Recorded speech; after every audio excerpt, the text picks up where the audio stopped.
Мы видим два подхода. Один подход. Государство не может решить все проблемы.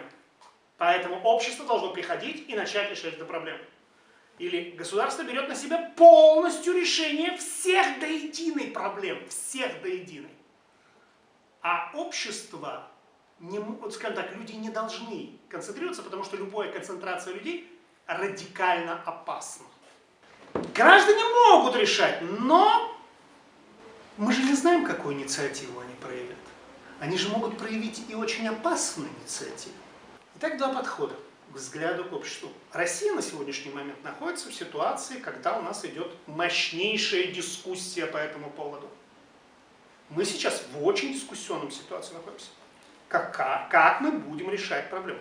Поэтому хотелось бы от вас услышать все-таки, что такое общественность?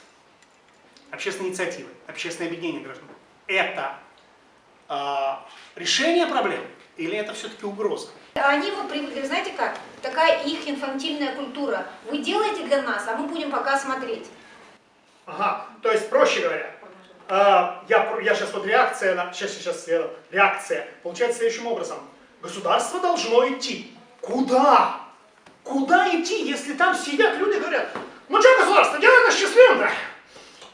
И вот куда должно идти государство, меня очень интересует. Когда вы задаете вопрос, почему вот они приходят в район и почему местные не делают ничего, да, не проявляют активность, на самом деле, чем меньше регион, чем меньше деревни, тем вот эта общность, ее больше, да, когда люди каждый друг другу сват, брат, друг и так далее. И если я сейчас что-то сделаю, а это, не дай бог, Пете моему другу повредит, это связывает их. Вот с точки зрения деревни, это и не хорошо, и не плохо. С одной стороны, это где-то мешает их развитию, да, где-то мешает вырасти. Но с другой стороны, у них настолько крепкий союз, когда какие-то проблемы они решают не через бюрократические какие-то элементы, не потому что это прописано в букве закона, а по-человечески, потому что это надо делать. Вот смотрите, как определить проблему или угрозу тому же чиновнику. Приведу, например, вот наша организация, это вот живой пример, буквально 3 месяца назад. Наша организация выиграла грант на создание, скажем так, учебного класса для детей с особенностями развития, ментальщики, да? Все, значит, грант президента Российской Федерации, 1 700 000 выделили. Вот смотрите, логика, да? Когда грант писали, подавали, все чиновники, естественно, дали добро. Почему? Нам бы его в жизни никогда этот грант бы не дали, вы сами понимаете, потому что это нужно помещение, класс, это где-то нужны преподаватели и так далее. То есть, как бы наша организация, естественно, это все не потянет. Добро получено, пришли деньги, приходим в Министерство образования. Ну что, господа чиновники, нам бы класс нужен. Не будет у вас класса. 1 сентября должны уже дети пойти были в школу. Август на дворе нет, да? Это что такое? Для нас это проблема. Для чиновников, может быть, тоже это проблема, да? Тут какие-то инкошники вылезли, достали нас и так далее. Я даже скажу, почему они, скорее всего, так думали. Но в определенный момент эта проблема переросла в угрозу для чиновников. И вот когда мы сказали, что обратимся в СМИ, и когда реально это начали делать, чиновники посчитали, это угроза. Власть кто? Это мы с вами, понимаете, по сути. По сути. Но вот что-то, переступая порог простого гражданина и становясь чиновником, что-то у них перемыкает, и все. Власть она ломает, правильно Лен говорит, медные трубы, она ломает, и, к сожалению, человек даже если не хочет ломаться, его или сломает, или он просто уйдет оттуда. Вот чиновник видит, вот есть общественник, который вполне что-то будет делать, и он реально активен и тому подобное. А есть другой общественник, который вот создал для себя общественную организацию, чтобы только баблицо зарабатывать. Вот такая, у него и коммерческая структура рядом, общественная, еще и политическая рядом структура, какую-нибудь там партию создал. Вот как при такой ситуации чиновник должен доверять? Он произносит фразу, так бездельники же. Почему, собственно говоря, и власть даже боится? Потому что власть хочет сигнала внятного, но внятный сигнал либо уникально единичен, и он очень такой радикальный. Вы, гады! Вы ничего нормально делаете! То есть потому что мы первые, мы еще не умеем разговаривать с властью. Мы шагнули ей навстречу, а она смотрит уже в ужасе на нас. Никто не выходил. А этот вышел и уже кричит на нас. Либо вот такой вот взгляд, либо все остальное общество даже внятно сказать ничего не может. Я сейчас пытаюсь понять, все-таки, больше вот сигнал прозвучал следующим образом. Мы пока еще не созрели, как общество. К сожалению, у нас все развернуто так, что сейчас немножко система работает так. Пока ты не станешь угрозой, твои проблемы не решат. Понимаете? Вот вам ответ. Вот.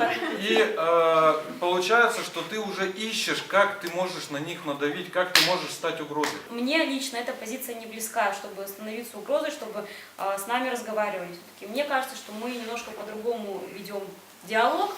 Вот. И, например, вот Сергей Борисович, да, присутствует, он представитель МВД, и у нас получается работать в рамках там каких-то компаний, в рамках каких-то мероприятий, и все-таки у нас в первую очередь есть диалог, и это для нас важно. И мы видим результат, когда, например, мы садимся за стол переговоров, и мы видим, как все меняется, да, там небольшими шажками, результаты общественного контроля, там что-то поменяется на сайте, то тут поставят стол в отделе полиции, там ручки принесут, тут графин с водой. Это не какие-то там глобальные вещи, но мы, по крайней мере, здесь видим, что нас слышат и что как бы к человеку относятся по-человечески. Мы же делаем все для человека, нам важны человеческие связи и человеческий капитал. И даже приведу пример. Мы очень тесно сотрудничаем с проектом «Крепкая семья» партии «Единая Россия». И мне среди общественников как-то была претензия в прошлом году: что, в «Единую Россию» вступила? Я говорю: нет, в «Единую Россию» не вступила. Почему я с ними сотрудничаю? Я никогда не сотрудничаю ни с партией, да, я в первую очередь всегда сотрудничаю с человеком. И там есть два конкретных человека, которые постоянно поддержку оказывают, говорю. Александр Иванович Майоров и Александр Смирнов, говорю. Потом точно так же в их среде уже прозвучал мне упрек: а ты чего с человеком законом? Они же иностранные агенты. И я им точно так же ответила: я выстраиваю человеческие связи, и я там сотрудничаю с Ириной Вячеславовной Протасовой. Вот. И результат работы, да, вот для чего мы все-таки делаем, да, мы же делаем все равно для человека. К английскому королю пришли аристократия, пришли бароны и заявили о своих правах. И была подписана Великая Хартия Вольности, которая определила права короля и его обязанности, которая определила права аристократии и их обязанности. То есть именно уже тогда, с того времени, стала складываться эта правовая культура, взаимное признание, взаимное уважение, взаимных прав и взаимных обязанностей.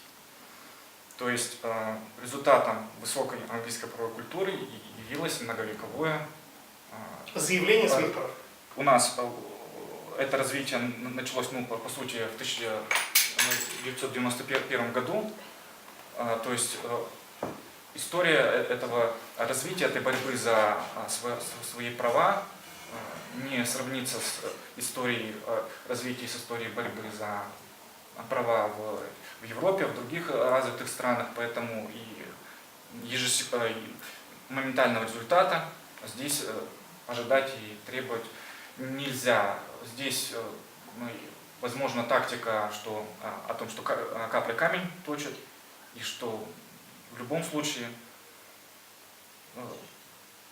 чтобы получить какой-то результат, чтобы получить какое-то право, какое-то благо, следует за него бороться. И, конечно же, на этом пути сначала будут неудачи, сначала будут поражения, которые могут длиться достаточно долго, но без этих неудач, без этих поражений результата итогового не будет. У нас примерно такая же ситуация, как у вас. У нас был губернатор, и вся его команда. Сейчас они все сидят в Лефортово. Ну как Вот. И вот когда они были, мы с ними работали. Пришел сейчас другой, мы с ним работаем. Да, нас все время мутузят, нам все время говорят, что вы уроды, что вы токсичны, что вы как. А мы утираемся и говорим: ладно, все равно мы будем делать республику. С этой властью, с этой властью, с этой. Да, кто-то нас плевал, кто-то нам радовался, кто-то нас благодарил, кто-то... Мы продолжаем делать это, потому что мы не собираемся никуда убежать с этого региона. Пришел один, пришел другой, пришел более грамотный, менее грамотный, появился классный там, кто у вас лесом заведовал, классный, там, вот вы говорили эту историю. Разные. Друзья, если мы считаем себя взрослыми, то первое, мы должны между собой договориться. Второе, мы должны понять, что какая бы власть ни была, нам с ней жить. Да, они лепят всякую дурь, всякую хрень, но, извините, другой не будет. А стремиться менять власть – это разговор про политику. А мы общественники. Вот какая власть есть, с такой и работаем.